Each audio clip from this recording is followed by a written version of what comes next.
Good morning, student beta. My name is Gaurav, GMS faculty from Vidya Mandir classes Delhi in collaboration with Saraswat International School, Vapi.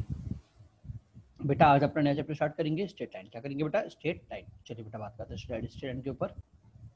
बेटा state line की अगर मैं बात करूं तो बेटा सबसे पहले हम पढ़ेंगे पॉइंट के बारे में। आप इस चैप्टर के अंदर बेटा आपके पास स्टेट लाइन की जो है इस चैप्टर में बेटा स्टेट की हेडिंग आप 2 बार पढ़ोगे। कितनी बार पढ़ोगे? 2 बार पढ़ोगे। मतलब बेटा एक्चुअल में हम स्टार्टिंग में जो हम पढ़ते हैं बेटा एक्चुअल में हम पढ़ते हैं स्टार्टिंग में पॉइंट्स। क्या पढ़ते हैं? पॉइंट्स या बोल देते हैं हम, पॉट बोल देते हैं, बात एक ही है। पॉइंट या पॉट बात एक ही है, ठीक है। प्रॉपर्टी ऑफ ट्रायंगल ही बोलते हैं कई लोग पॉइंट्स बोलते हैं, ठीक है। चलिए बेटा सबसे पहले बात करते हैं कोऑर्डिनेट सिस्टम की। कोऑर्डिनेट सिस्टम की तो बेटा ध्यान रखिए, we follows the Cartesian coordinate system. We follows the Cartesian coordinate system. In this system X and Y represent the coordinate point, ठीक है। बेटा देखिए हम क्या करते हैं, हम एक्चुअल में अपने जो हमारे पास कोऑर्डिनेट सिस्टम होता है बेटा, हमारे पास 2 तरह के सिस्टम होते हैं। एक होता है बेटा कार्टेशियन, एक होता है पोलर। एक होता है कार्टेशियन, एक होता है पोलर, ठीक है।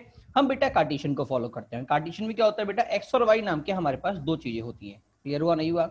अब बेटा एक बात समझिएगा कि एक्स और वाई क्यों होती है बेटा। देखो अगर मुझे किसी भी चीज की लोकेशन, एग्जैक्ट लोकेशन को मुझे डिफाइन करना है, अगर मुझे किसी भी चीज की एग्जैक्ट लोकेशन को डिफाइन करना है बेटा, तो बेटा वो कभी भी एक पॉइंट से डिफाइन नहीं हो सकती, ठीक है। जैसे कि मैं बात करता हूं कि भाई ये आपकी एक पूरी क्लास है, ठीक है, और बेटा ये आपकी चेयर्स रखी हुई हैं,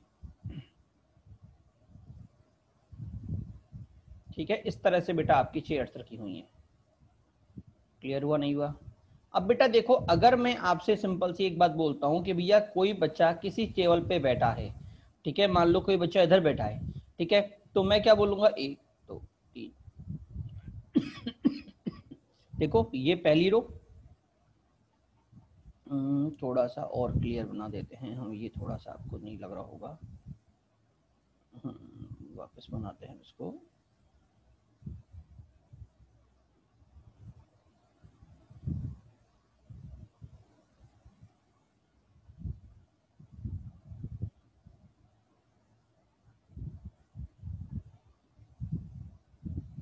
ठीक है, अब बेटा मान लो बच्चा कोई इधर बैठा है, ठीक है ना, तो बेटा मैं क्या बोलूंगा, अगर मैं बोलूंगा कि भैया स्टूडेंट्स की अगर मुझे लोकेशन बतानी है और मैंने बोला कि बेटा जो थर्ड रो में बैठा है उसको बुला लो, तो मेरा आंसर सही है क्या? नहीं सही होगा। क्यों बेटा? थर्ड रो की अगर मैं बात बोलूंगा तो बेटा मैं इस पूरी रो का नाम लूंगा, इस पूरी रो का नाम लूंगा। क्लियर हुआ नहीं हुआ? तो आप थर्ड रो से बेटा पर्टिकुलर बच्चे को डिफाइन नहीं कर सकते।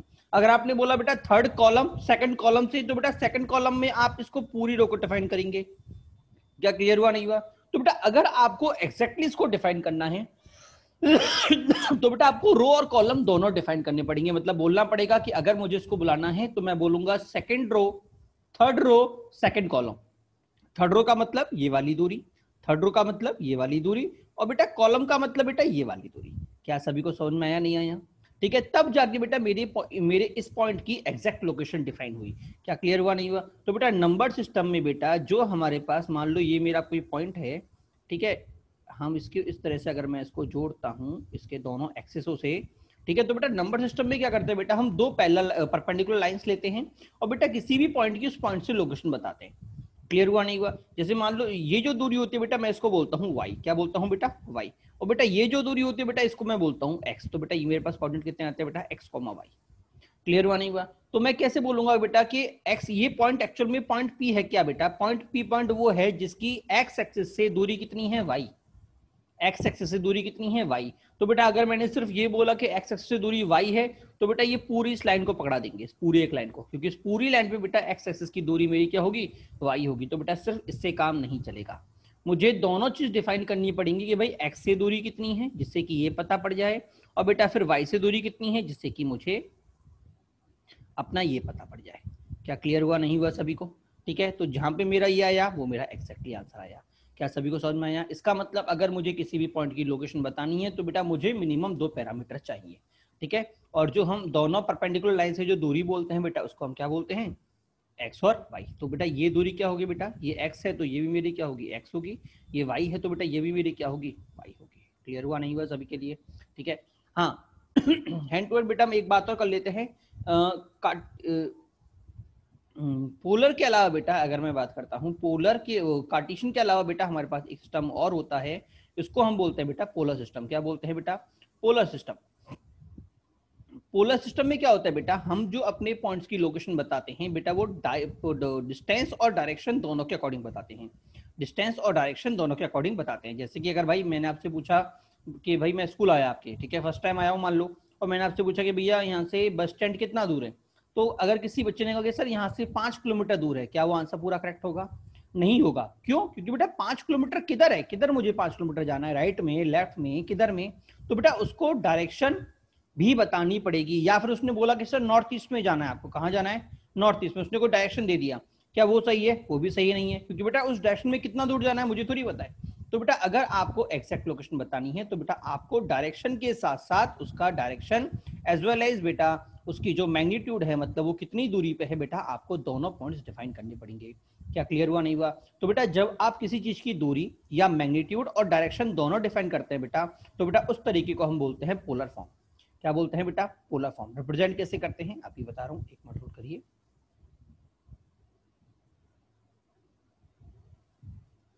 ठीक है, के तरते हम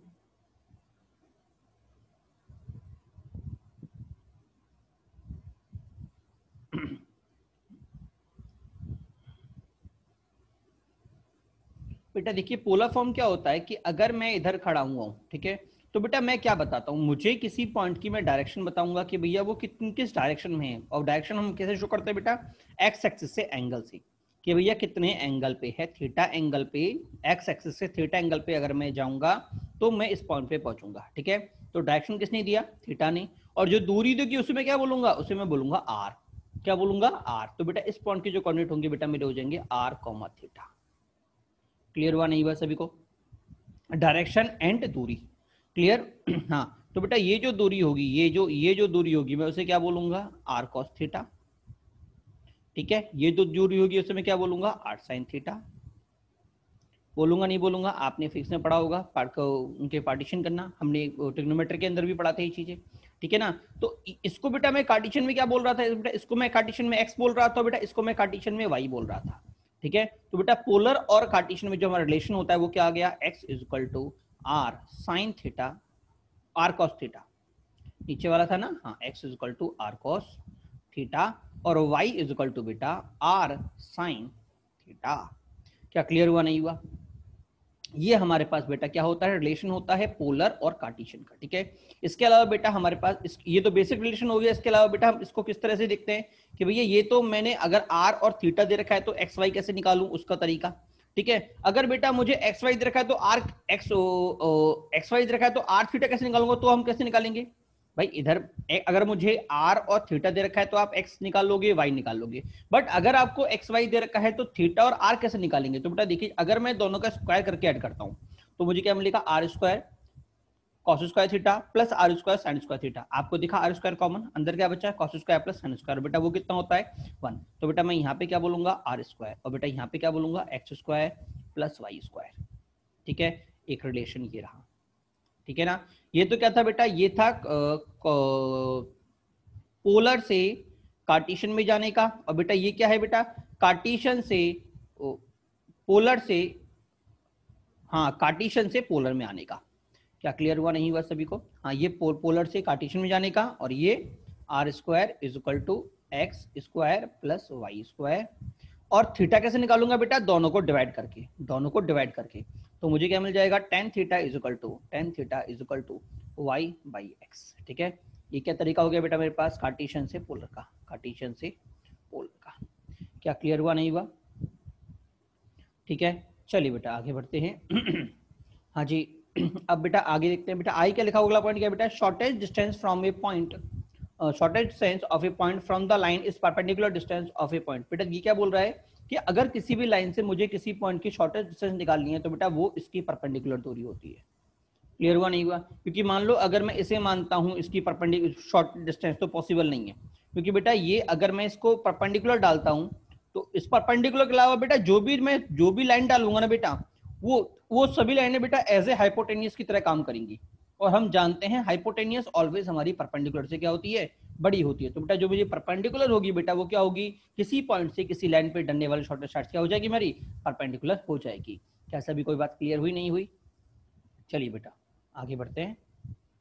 अगला कौन बोला बेटा, find coordinate axis who lie from 3,5 at distance p such that बेटा देखिए क्वेश्चन क्या बोल रहा है, find coordinate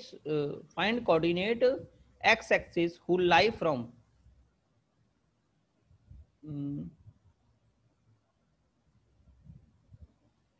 distance p away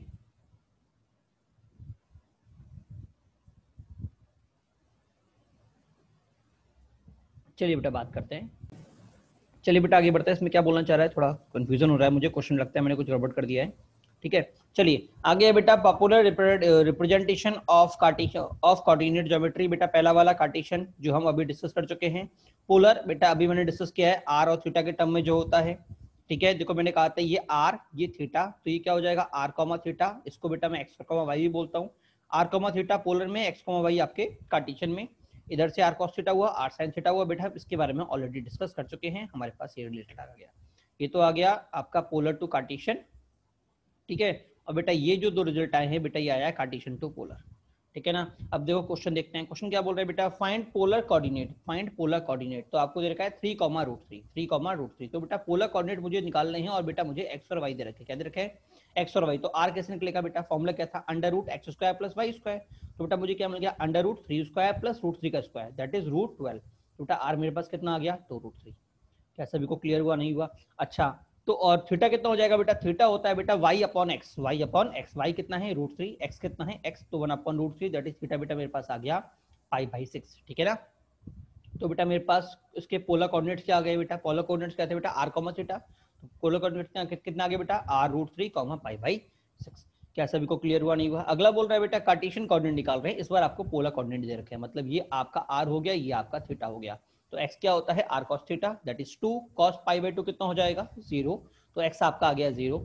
ठीक है y कितना हो जाएगा r sin theta that is r sin π/2, और sin π/2 कितना होता है 1, तो बेटा ये आ गया 1।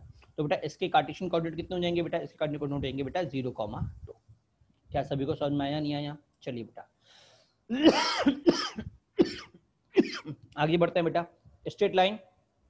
अगला हेडिंग बेटा हमारे पास डिस्टेंस फॉर्मूला, आपने पहले ही पढ़ा होगा। अगर बेटा मुझे दो पॉइंट्स के बीच की दूरी निकालनी है, बीच की दूरी निकालनी है, तो बेटा हम यूज करते हैं डिस्टेंस फॉर्मूला।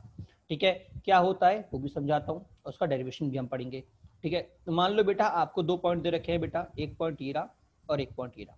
ठीक है इसके कोऑर्डिनेट है बेटा x1, y1, इसके हैं बेटा x2, y2।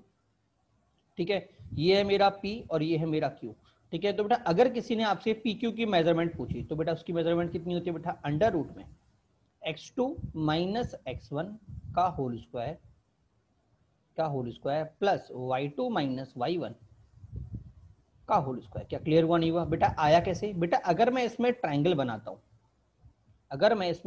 बनाता हूं तो बेटा देखो ये दूरी मेरी x2 है, ये दूरी मेरी x1 है कि नहीं है? अच्छा ये मेरी y1 है और बेटा ये जो दूरी है बेटा वो मेरी y2 है। ठीक है तो बेटा ये दूरी कितनी आ गई बेटा, ये दूरी आ गई बेटा मेरे पास x2 - x1, आई के नहीं आई? ये दूरी बेटा कितनी आ गई बेटा, y2 - y1।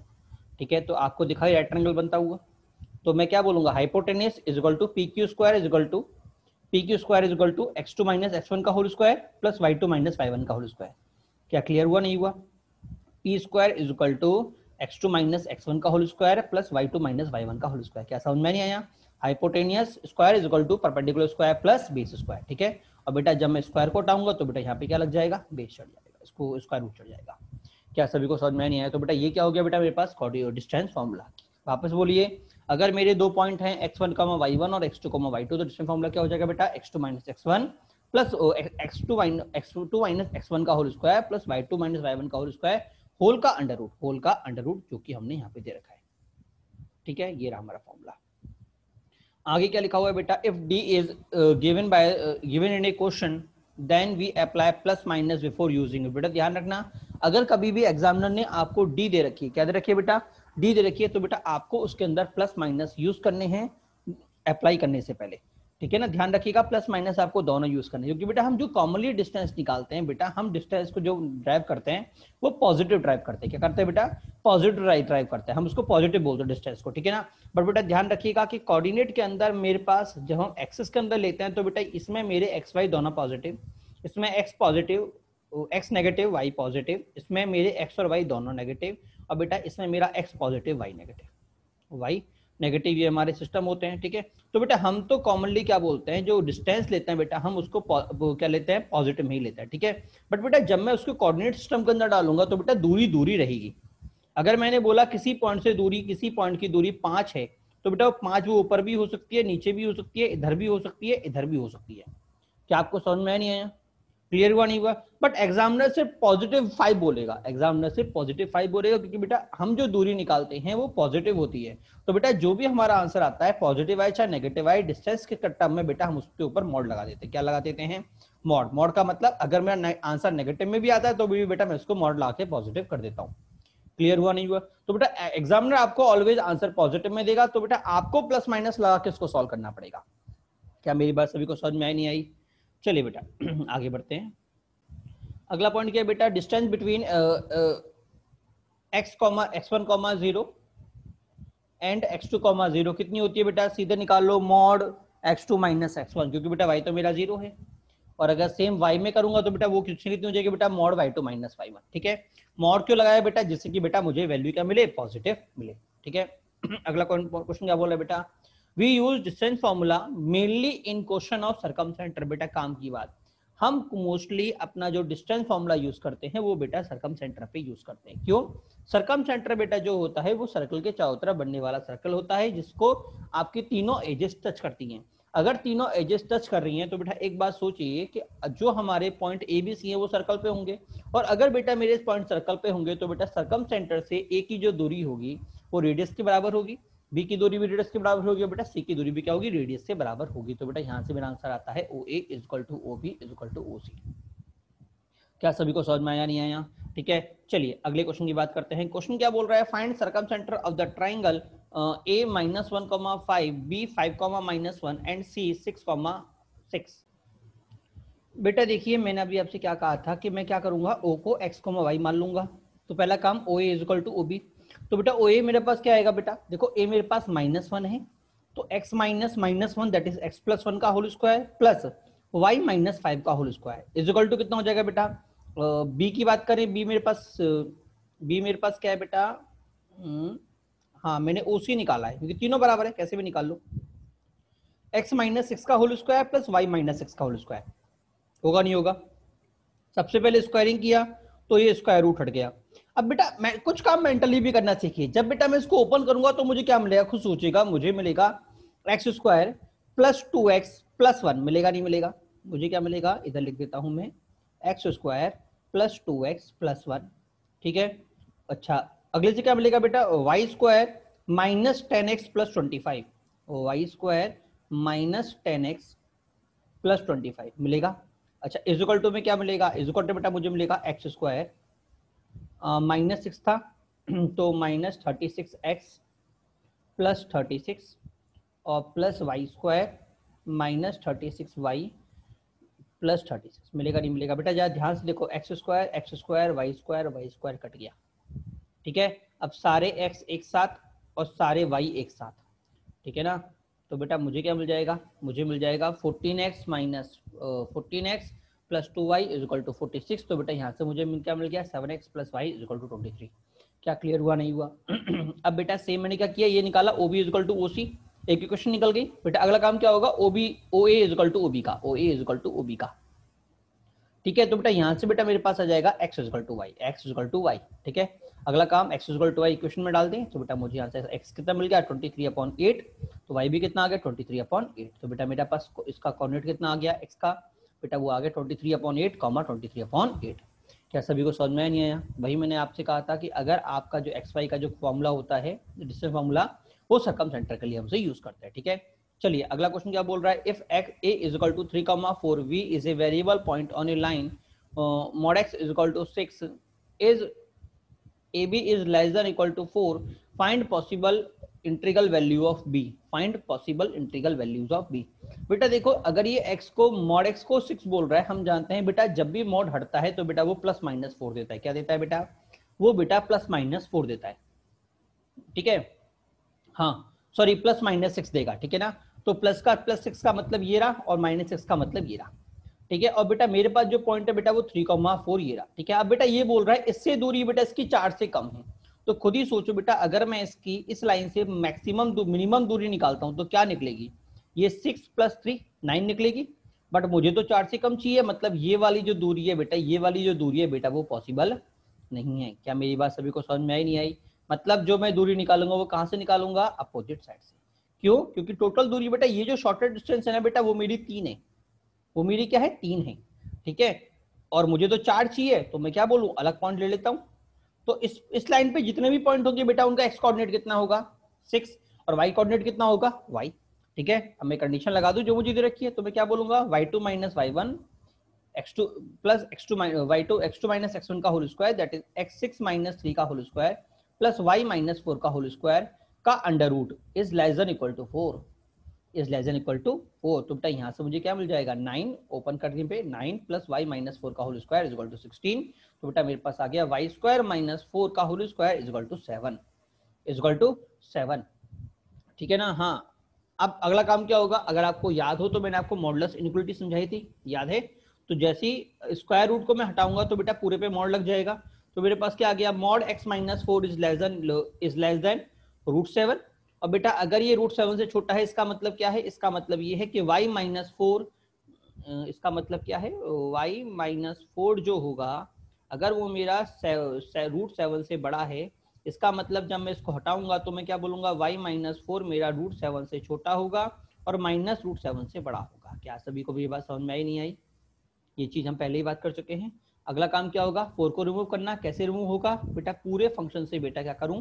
4 ऐड कर दो। तो 4 ऐड करते ही यहाँ 4 आ गया, इधर भी बेटा +4 आ गया, और बेटा इधर जो +4 आएगा बेटा वो इसको रिमूव कर देगा। क्या क्लियर हुआ? नहीं हुआ? तो बेटा y मेरे पास क्या आ गया? y मेरे पास आ गया 4 - √7 से लेके 4 + √7 तक। अब बेटा √7 कितना होता है? सर मुझे नहीं पता, अप्रोक्सीमेशन देख लेते हैं। अप्रोक्सीमेशन बेटा अगर मैं देखता हूँ √7 का, तो देखो मेरे पास 2 से तो बड़ा है क्योंकि 4 होता है, और बेटा 9 से छोटा है, 3 से छोटा है। किससे छोटा है? 3 से छोटा है। क्यों? क्योंकि बेटा आपका 2.2.2, हाँ क्योंकि बेटा 9 से छोटा है। क्लियर हुआ नहीं हुआ? तो मैं बोल दूं 2.1 पॉइंट सॉरी 2 पॉइंट समथिंग बोल दो, 2 पॉइंट समथिंग, ठीक है। मान लो आपने 2.4 मान लिया, 2.5 मान लिया, ठीक है। तो 4 - 2.5 कितना होता है? 1.5 होता है कि नहीं होता? अच्छा, दूसरी तरफ 4 + 2.5 कितना होता है? 6.5 होता है कि नहीं होता? बेटा देखो मैंने एग्जैक्टली मेरे लिए काम की बात क्यों नहीं है, क्योंकि बेटा मुझे सिर्फ इंटीजर्स चाहिए। क्या चाहिए? इंटीजर्स चाहिए। और बेटा 1.4 से बड़ा या 1.4 या 1.5 या 1.6 से बड़ा इंटीजर 2 ही आता है। क्या आता है? 2। और 6.6 से छोटा इंटीजर कौन सा आता है बेटा? वो आता है 6। तो इंटीजर कौन कौन से मिल गए बेटा मुझे? 2, 3, 4, 5, 6। क्या क्लियर हुआ नहीं हुआ? तो नंबर ऑफ सॉल्यूशन कितना आ गया बेटा मेरे पास? नंबर ऑफ सॉल्यूशन आ गया बेटा मेरे पास 2, 3, 4, 5, 6, दैट इज 5 सॉल्यूशन बेटा इस इक्वेशन के होंगे। और उनका आंसर क्या होगा? 2, 3, 4, 5, 6। क्या सभी को समझ में आया नहीं आया? चलिए बेटा आगे बढ़ते हैं। अगला हेडिंग है बेटा हमारे पास ज्योमेट्रिकल फिगर। क्या है बेटा? Geometrical figure. तो बेटा ध्यान रखिएगा बेटा हमारे पास 2 तरह के ज्योमेट्रिकल फिगर होते हैं, एक होते हैं ट्राइंगल, एक होते हैं क्वाड्रिलेटरल। एक होते हैं ट्राइंगल, एक होते हैं क्वाड्रिलेटरल, ठीक है ना। सबसे पहले हम बात करते हैं बेटा ट्राइंगल के अंदर। बेटा ट्राइंगल के अंदर बेटा जो सबसे इंपॉर्टेंट कंडीशन है हमारे पास, जो कंडीशन है ट्राइंगल होने की, जो कंडीशन है ट्राइंगल होने की बेटा वो क्या कंडीशन है? कंडीशन ये है कि sum of any two side is greater than third side. किसी भी दो साइड का जो सम होगा बेटा वो तीसरी साइड से हमेशा बड़ा होगा, ठीक है ना। ये बेटा हमारे पास बेसिकली एक ही कंडीशन है, ठीक है। इसके अलावा बेटा हम ये भी बोल सकते हैं कि किसी भी दो साइड का जो डिफरेंस होगा उसका मॉडुलस, किसी भी दो साइड के डिफरेंस का मॉडुलस बेटा जो होगा बेटा वो हमेशा बेटा मेरी थर्ड साइड से क्या होगा? छोटा होगा, ठीक है। जैसे अगर मेरी A B plus B C plus C A अगर मेरी साइड है, तो मेरे पास जो होगा, मान लो ए सी की बात करता हूँ, तो ए सी जो होगा बेटा वो हमेशा A B minus B C से छोटा होगा, ठीक है। और ए सी क्या होगा? ए से बड़ा होगा, सॉरी ए सी क्या होगा? A B minus B C से बड़ा होगा, और A B plus B C से क्या होगा? छोटा होगा। क्या सभी को समझ में नहीं आई? मतलब मैं बोलता हूँ कि जो ए सी जो होगा मेरा, वो मेरा छोटा किससे होगा? A B plus B C से, ठीक है। और बड़ा किससे होगा बेटा? ये बड़ा होगा मॉडुलस में A B minus B C से।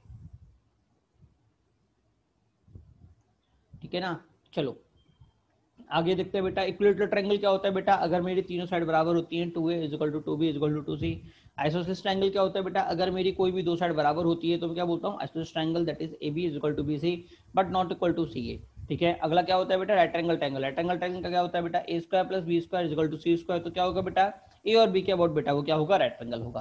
क्या सभी को क्लियर हुआ, नहीं हुआ। अगला हेडिंग बेटा, आइसोसेलेस राइट ट्रायंगल क्या होता है बेटा, आइसोसेलेस राइट ट्रायंगल होता है कि अगर किसी राइट ट्रायंगल के अंदर बेस और हाइपोटेन्यूज बराबर हो जाए तो बेटा वो आइसोसेलेस राइट ट्रायंगल कहलाता है। क्योंकि बेटा हम जानते हैं कि जो हाइपोटेन्यूज होती है बेटा वो कभी भी परपेंडिकुलर और बेस के बराबर नहीं हो सकती। क्लियर, इसका मतलब मैं क्या बोलूंगा कि मेरे पास A B = AC, A B = मैंने क्या लिखा हुआ है, AC = BC। देखो दोनों में क्या कॉमन आ रहा है, C आ रहा है, इसका मतलब C मेरा क्या होगा, पॉइंट ऑफ राइट ट्रायंगल होगा। क्या होगा बेटा, पॉइंट ऑफ राइट ट्रायंगल होगा। उसके अलावा मैं क्या बोलूंगा, उसके अलावा मैं बोलूंगा AC² + BC² = AB²। क्या सभी को समझ में आया, नहीं आया। चलिए अगला क्या पॉइंट लिखा हुआ बेटा, if A triangle is not right triangle, अगर बेटा मेरा ट्राइंगल राइट ट्राइंगल नहीं है तो बेटा हम कोसाइन फॉर्मूला यूज करते हैं। क्या फॉर्मूला यूज करते हैं, कोसाइन फॉर्मूला। क्या बोलता है बेटा, कोसाइन फॉर्मूला बोलता है बेटा cos A = b² + c² - a² / bc। ठीक है, तो बेटा ध्यान रखिएगा, अगर आपसे ये a है तो बेटा यहाँ पे जो कॉमनली खेल होगा वो b का होगा, b² + c²। एंड में बेटा लास्ट में माइनस a जरूर आएगा, तो b² + c b² + c² - a² / bc। क्या क्लियर हुआ, नहीं हुआ सभी को। चलिए आगे बढ़ते हैं। अगला क्या बोल रहा है बेटा, ऑब्ट्यूस एंगल। क्या बोल रहा है, ऑब्ट्यूस एंगल। ऑब्ट्यूस का मतलब जो एंगल होगा बेटा वो मेरा 90 से बड़ा होगा, 180 से छोटा होगा। ठीक है, और हम जानते हैं अगर मेरा ऐसा है इसका मतलब जो मेरा cos थीटा होगा वो नेगेटिव होगा। ठीक है, तो बेटा हम इसी कंडीशन का यूज करते हैं, अगर cos मेरा नेगेटिव इसका मतलब ये 0 से छोटा। क्लियर, तो बेटा क्रॉस मल्टीप्लाई कर दूं, क्रॉस मल्टीप्लाई कर दिया तो बेटा यहाँ से मुझे क्या मिल जाएगा कि अगर कभी मेरा कोई भी एंगल ऑब्ट्यूस है तो बेटा AC² + AB² is less then BC²। तो बेटा यहाँ से हमारे पास कंडीशन बनती है कि अगर दो चीजों का सम अपने तीसरे के स्क्वायर, दो स्क्वायर का सम अगर तीसरे के स्क्वायर से छोटा है तो बेटा वो क्या देगा, ऑब्ट्यूस देगा। अगर दो चीजों का सम तीसरे के सम से बड़ा है तो एक्यूट देगा। ठीक है, और अगर बराबर है तो बेटा वो राइट ट्रायंगल दे देगा। क्या सभी को समझ में नहीं आया, अगर दो चीजों के स्क्वायर का सम तीसरे के सम के बराबर है तो राइट ट्रायंगल देगा, अगर छोटा है तो ऑब्ट्यूस देगा और बड़ा है तो एक्यूट देगा ना। बेटा कई बार बच्चे उल्टा लिख देता है, तो बेटा याद रखिएगा कि एक्यूट कब देगा, जब छोटा होगा। सर कैसे याद रखें बेटा, अगर आपको याद हो तो एक्यूट के अंदर, सॉरी एक्यूट कब होगा, एक्यूट का मतलब छोटा, हाँ एक्यूट कब होगा, जब बड़ा होगा।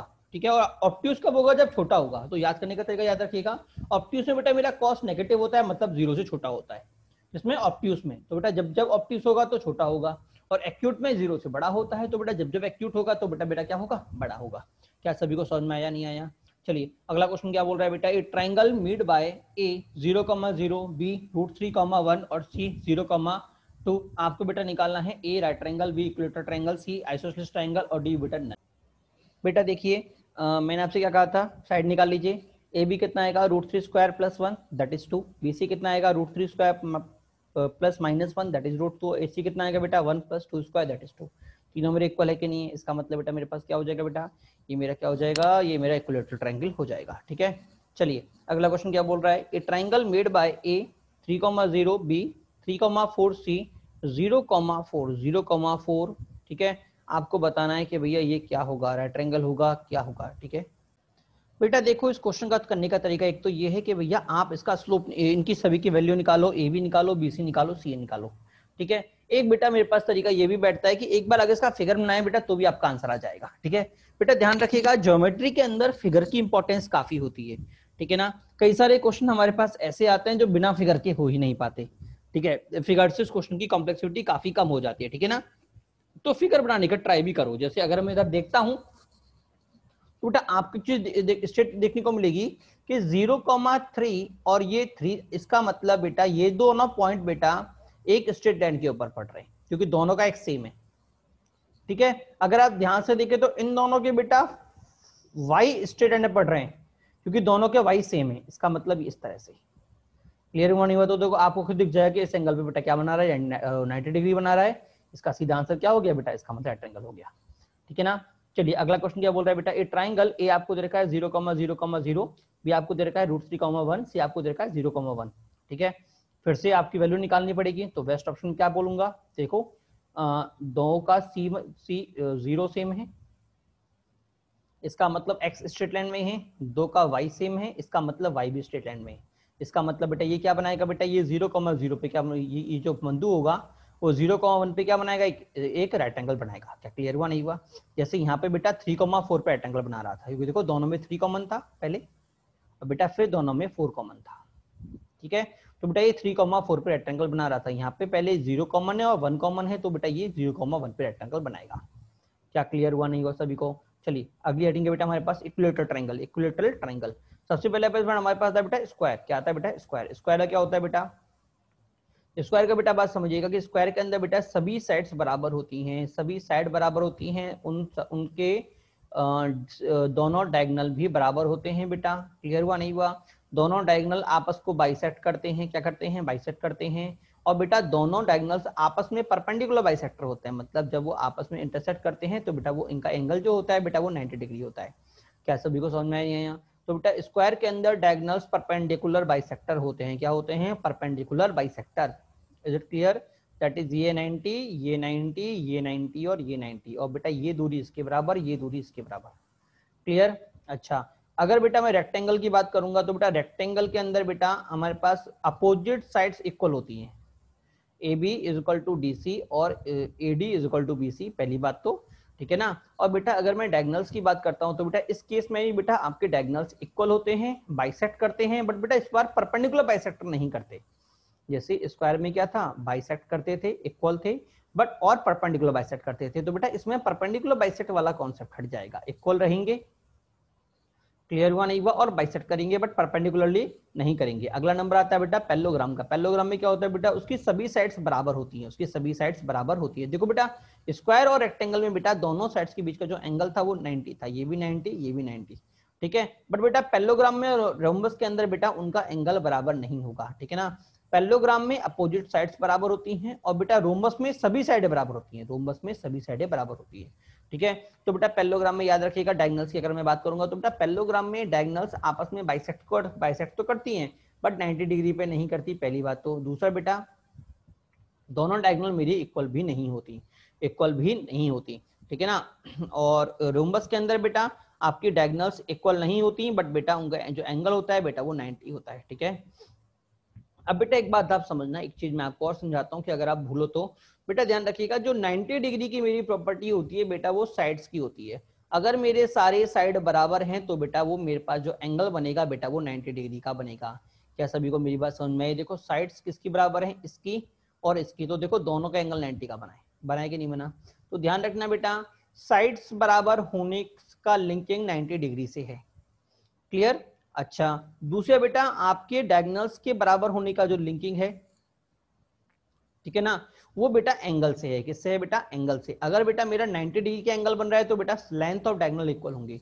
जैसे कि देखो रेक्टेंगल और स्क्वायर में एंगल 90 का होता है, तो बेटा मेरी दोनों डायगोनल्स बराबर हैं, बट रोम्बस और पैरेललोग्राम में नहीं होता, तो बेटा इनकी डायगोनल्स बराबर नहीं होती, क्लियर, ठीक है ना।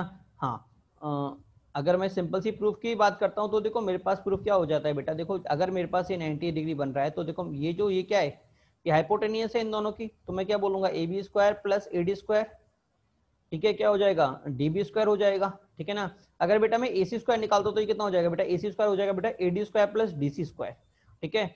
और ये क्या है बेटा, AC स्क्वायर के बराबर है, और बेटा हम जानते हैं DC जो है वो मेरे AB के बराबर है, DC जो है वो मेरे AB के बराबर है, तो बेटा यहाँ से मुझे DB square is equal to AC square मिल जाता है, इसका मतलब DB is equal to AC, ठीक है। तो किससे प्रूफ हुआ बेटा, वो 90 से प्रूफ हुआ। किससे प्रूफ हुआ बेटा, वो 90 से प्रूफ हुआ, ठीक है। हाँ चलिए अगला देखते हैं बेटा। अगला बेटा हमारे पास है काइट्स। काइट्स की अगर मैं बात करूंगा बेटा तो काइट्स बेटा आपस में, काइट्स के अंदर बेटा जो आपकी करस्पॉन्डिंग साइड्स होती हैं वो बराबर होती हैं, ठीक है। AD is equal to DC बराबर होगी, और बेटा AB is equal to BC बराबर होगी। जैसे प्रीवियस फिगर में आपकी अपोजिट साइड बराबर थी, बेटा इसमें करस्पॉन्डिंग साइड बराबर होगी, ठीक है ना। और बेटा दूसरा ध्यान रखिएगा कि इसके अंदर जो डायगोनल होती है बेटा वो 90 डिग्री पे काटती है। किस पे काटती है बेटा, 90 डिग्री पे काटती है। क्लियर हुआ नहीं हुआ सभी को? बट क्लियर हुआ नहीं हुआ सभी को? बेटा बट ध्यान रखिएगा कि हमारे जो सिलेबस में बेटा हम मोस्टली जो पढ़ते हैं बेटा वो हमारे 4 इन फिगर के बारे में बात करते हैं। किसकी? स्क्वायर, रेक्टेंगल, पैरेललोग्राम और रोम्बस, ठीक है ना। हम मोस्टली बेटा इनके बारे में ही डिस्कस करेंगे, बाकी एंगल्स के बारे में बात नहीं करेंगे, ठीक है। बट फिर भी हम एक बार थोड़ा सा पढ़ लेते हैं क्या नहीं है। ट्रेपेजियम की बात करें, ट्रेपेजियम में क्या होता है, अपोजिट साइड्स पैरेलल होती है। क्या होती है, अपोजिट साइड्स आपकी पैरेलल होती हैं, वो आपका ट्रेपेजियम होता है, ठीक है ना। एक वर्ड बेटा आपको और भी कई बार देखने को मिलेगा, आइसोसेलेस ट्रेपेजियम। बेटा अगर आइसोसेलेस ट्रेपेजियम बोल रहा हूँ तो अपोजिट साइड्स पैरेलल भी होंगी, ठीक है ना। और जो साइड्स नॉन पैरेलल हैं, जो साइड्स नॉन पैरेलल साइड, जैसे यहाँ पे एडी और बीसी आपके नॉन पैरेलल साइड्स है, तो बेटा अगर मैं दोनों को इक्वल कर देता हूं तो बेटा मैं इसको आइसोसेलेस ट्रेपेजियम बोलता हूं। क्या क्लियर हुआ, नहीं हुआ? चलिए अब नोट की बात कर लीजिए। Length of diagonals are equal in square and rectangle, अभी मैंने आपसे बोला था। Length of diagonals are unequal in parallelogram and rhombus, parallelogram and rhombus, ये मैंने आपसे बताया था, ठीक है ना। अलग क्या है, diagonals are perpendicular square and rhombus, मैंने कहा ना इक्वल कब होंगी, जब मेरा एंगल, जब मेरा साइड्स के बीच में एंगल क्या होगा, 90 होगा, ठीक है। और डायगोनल्स परपेंडिकुलर कब होंगी, जब सारी साइडें बराबर होंगी, मतलब स्क्वायर और रेक्टेंगल की हो गया। क्लियर हुआ, नहीं हुआ? आई क्या लिखा हुआ है, इन स्क्वायर रेक्टेंगल पैरेललोग्राम रोम्बस, इन बेटा सभी में जो मिड पॉइंट होता है डायगोनल्स का वो कोइंसाइड करता है। इसका मतलब बेटा इन चारों केसेस में बेटा आपकी डायगोनल्स बाइसेक्ट करती है। क्या करती है बेटा, बाइसेक्ट करती है। ध्यान रखिएगा बेटा कि जो बाइसेक्ट करने वाली प्रॉपर्टी है बेटा वो पैरेलल साइड्स की है, अपोजिट साइड्स जो पैरेलल है उसकी प्रॉपर्टी है बेटा बाइसेक्ट करने वाली। और ये चारों फिगर के अंदर बेटा आपकी अपोजिट साइड्स का पेयर हमेशा पैरेलल होता है, ठीक है ना। लास्ट पॉइंट क्या बोल रहा है बेटा, how we check nature of quadrilateral, कि बेटा हम क्वाड्रिलेटरल का नेचर कैसे चेक करेंगे। अब बेटा देखो, अगर मुझे किसी क्वाड्रिलेटरल का नेचर निकालना है तो मैं सभी साइड्स निकाले तो बैठूंगा नहीं, क्योंकि भाई अगर मैंने सारी साइड्स निकाल भी लिए तो भी काम नहीं चलेगा, क्योंकि भाई मैंने बोला कि भाई सारी साइड्स इक्वल हैं, तो भी भैया रेक्टेंगल है कि स्क्वायर है, ठीक है ना। हाँ तो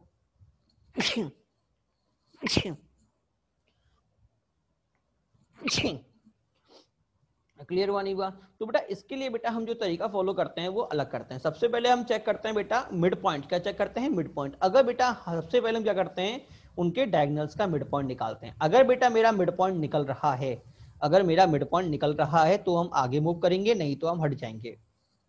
क्या क्लियर हुआ, नहीं हुआ? मतलब मिड पॉइंट किनका होता है, इन चारों का फिगर का होता है।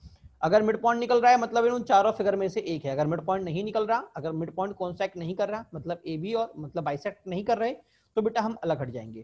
क्लियर हुआ, नहीं हुआ? देखो लिखा हुआ 4 गिवन पॉइंट, सबसे पहले मिड पॉइंट निकालो, ठीक है। अगर मिड पॉइंट सेम आया दोनों डायगोनल्स का तो मैं आगे मूव करूंगा, ठीक है, नहीं तो मैं इसको हट जाऊंगा। डिफरेंट आया तो आउट। क्लियर हुआ, नहीं हुआ?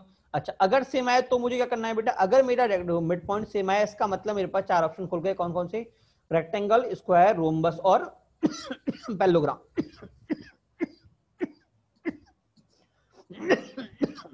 ठीक है ना बेटा। उसके बाद बेटा आप लेंथ ऑफ डायगोनल चेक करोगे। क्या चेक करोगे बेटा, length of diagonal.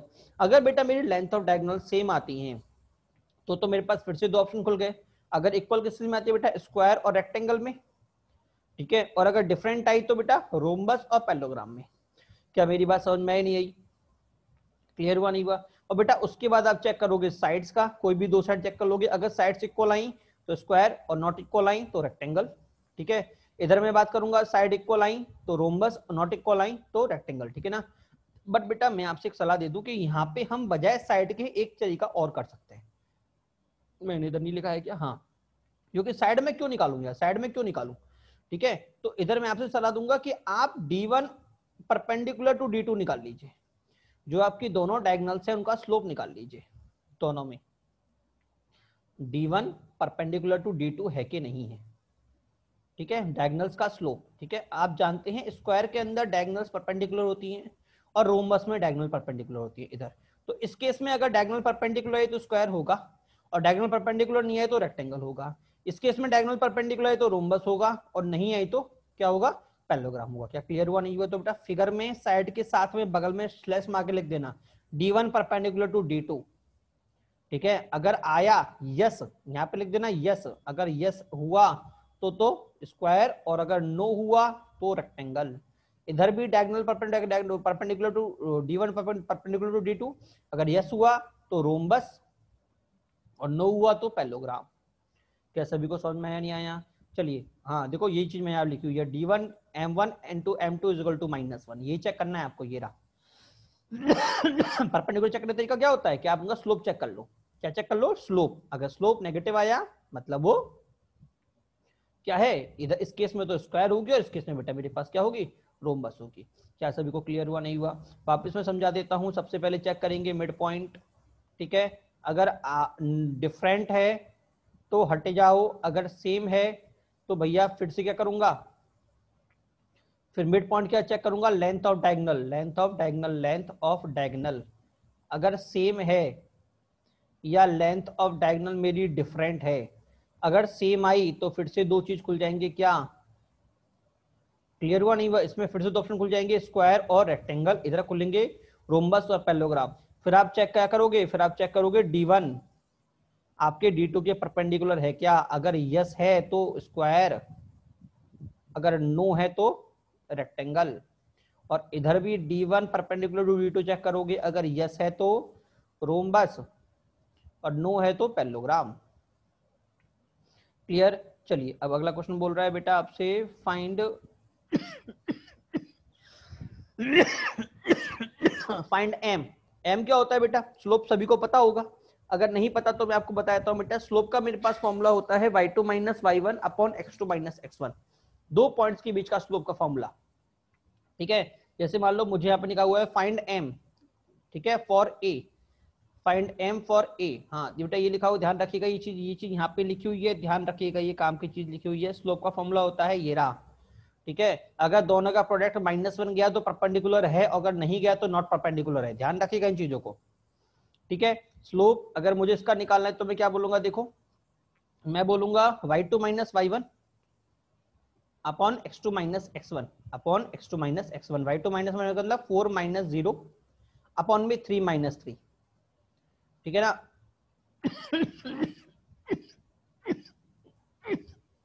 y2 minus y1 मतलब बेटा y1 ये हो गया बेटा मेरा x1, ये हो गया मेरा y1, ये हो गया x2, ये हो गया मेरा y2। तो 0 माइनस 4 आएगा अपॉन 3 माइनस 3 0 आएगा। तो बेटा आपको क्या मिल गया, -4 अपॉन 0 कितना होता है, माइनस इन्फिनिटी, ठीक है। तो tan थीटा कितना हो जाएगा, -π/4। क्या सभी को समझ में आया, ठीक है। अगला देखिए बेटा, मैंने लिया है बेटा आपके सामने, a लिया है 3,4, b लिया है 2,1, तो स्लोप कितना हो जाएगा, मैंने बोला था y2 minus y1 upon x2 minus x1, तो 1 माइनस 4 अपॉन में 2 माइनस 3, तो बेटा मुझे कितना मिल गया, -3 अपॉन -1 दैट इज 3। तो tan थीटा कितना आ गया, 3 आ गया। तो थीटा कितना आ गया बेटा, बेटा थीटा आ गया मेरे पास tan इनवर्स 3, कितना आ गया, tan इनवर्स 3, ठीक है ना। अब बेटा आपसे पूछ रहा है फाइंड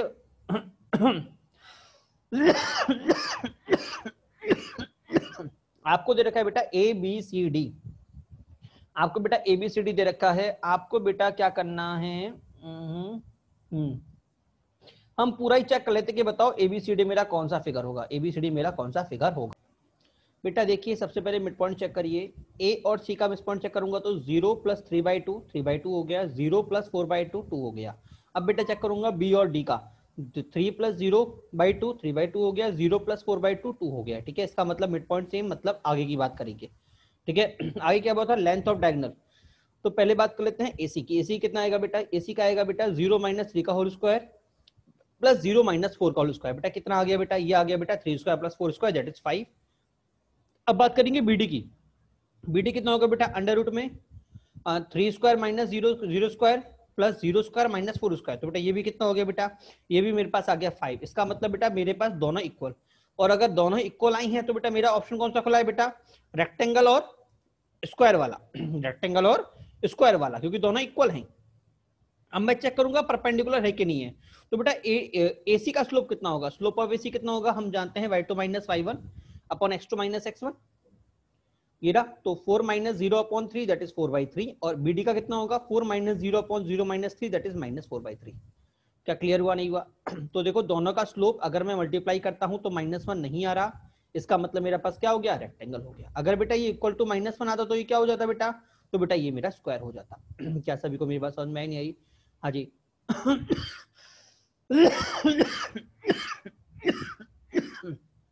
अगला पॉइंट देखिएगा बेटा, two lines are perpendicular then m1 m2 -1 is not necessary. हाँ बेटा ध्यान रखिएगा, उल्टी बात देखो, मैं क्या बोलता हूं, अगर m1 m2 मेरे -1 है, इसका मतलब बेटा मेरी दोनों लाइन पक्का परपेंडिकुलर है। ठीक है ना। हाँ बट अगर मैं ये बोलता हूं कि भैया मैं परपेंडिकुलर हूं, इसका मतलब मैं हमेशा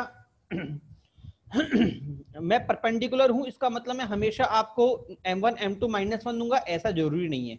क्यों बेटा, अगर आप ध्यान से देखते हैं कि जो आपकी अगर आपके जो एक्सिस की बात करते हैं, दोनों एक्सिस परपेंडिकुलर होती है नहीं होती।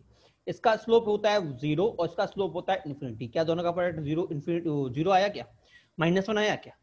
नहीं आया ना। तो बेटा ध्यान रखिएगा, अगर कभी भी दो लाइंस एक्स दोनों एक्सिस के पैरेलल जा रही हैं, दोनों एक्सिस के पैरेलल जा रही हैं, तो बेटा ध्यान रखिएगा उस केस में उनका स्लोप मेरा जो होगा, उस केस में उनका जो स्लोप होगा बेटा, वो मुझे क्या नहीं मिलेगा वो मुझे -1 नहीं मिलेगा। क्लियर हुआ नहीं हुआ? हाँ, क्लियर हुआ नहीं हुआ, ये बात ध्यान रखिएगा। चलिए अगले क्वेश्चन की बात करते हैं। अगला क्वेश्चन बेटा मुझे बोल रहा हुआ है पी क्यू आर एस,